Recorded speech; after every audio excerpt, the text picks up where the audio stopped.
இந்த மருத்துவ முகாம்களில் 17 துறைகளின் ஸ்பெஷாலிட்டி டாக்டர்ஸ் மருத்துவர்கள், அதில் அந்த சிறப்பு பயிற்சி பெற்ற மருத்துவர்கள் இங்கே வருகை புரிந்து அவர்களை சோதனை செய்யவிருக்கிறார்கள்.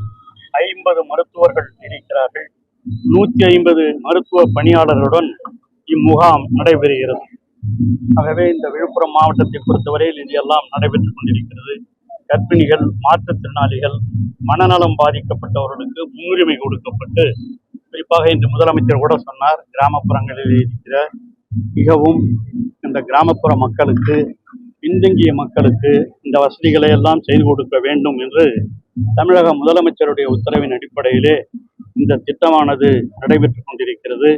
இந்த அதிநவீன சிகிச்சை முறைகள் எல்லாம் இங்கே அனைவருக்கும் வழங்கப்படும் என்ற உறுதியையும் தமிழக முதலமைச்சர் கொடுத்திருக்கிறார்கள். இங்கே வந்திருக்கிற மருத்துவத்துறை சார்ந்த செயலர் அவர்களும், அதே போல மருத்துவத்துறையினுடைய டீன் போன்றவர்களும், இந்த மாவட்டத்தினுடைய செயலர்களும் எல்லோருமாக சேர்ந்து இதையெல்லாம் சிறப்பாக நடத்துவதற்கான ஏற்பாடுகளை செய்து கொண்டிருக்கிறார்கள்.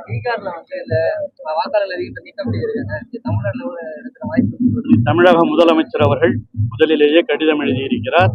அதற்கான ஏற்பாடுகளை நிச்சயமாக அவர் நிறுத்தி வைப்பார்.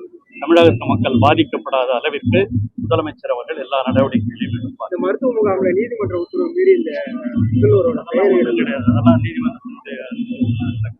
செய்திகளை உடனுக்குடன் தெரிந்து கொள்ள கீழ்கண்ட கேபிள் மற்றும் டிடிஹெச் நெட்வொர்க்குகளில் எம்நாடு செய்தி தொலைக்காட்சியை காணுங்கள். பாதகம் செய்பவரை கண்டால் நாம் பயம் கொள்ளலாகாது பாப்பா.